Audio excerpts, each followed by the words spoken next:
the son faithful over his house. Hebrews 3:2, who was faithful to him that appointed him, as also Moses was faithful in all his house. For this man was counted worthy of more glory than Moses, inasmuch as he who builded the house has more honor than the house. So Moses was part of the house, but Christ built the house. Moses was a servant, and he was faithful, but Christ, as the Son of God, is faithful over his house which he built, which is us.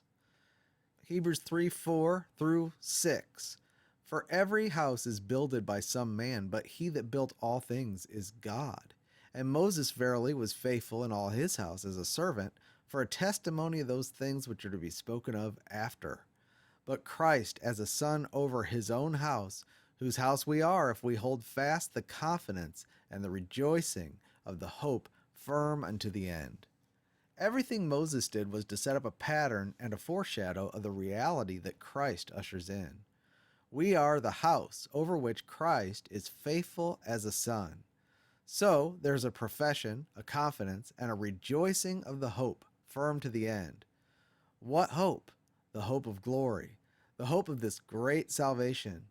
He's maintaining us in that salvation and profession as a son over his house.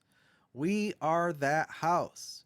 If we are continuing in that confidence, we know that it is because he is faithful over us. The evidence of his faithfulness over us is that we continue in the faith. If it weren't for him, I wouldn't believe tomorrow. Someone would come and argue me out of it.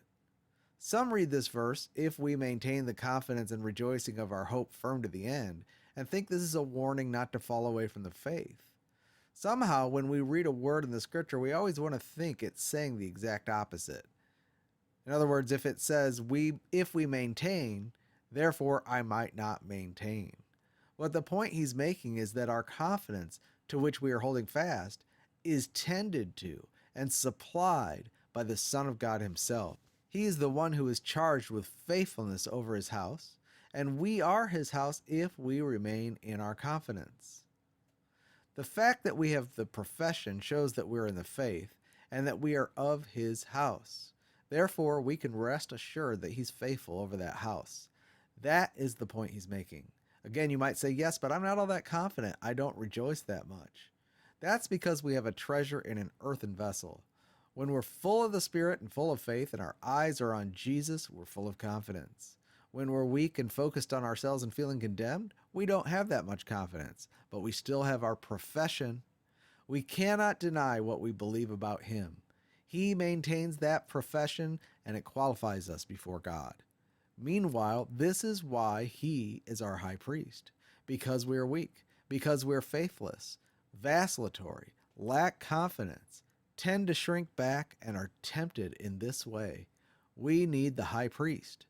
So God has recognized this weakness and has not counted it against us, but provided us with a great high priest because of this very weakness which we all have.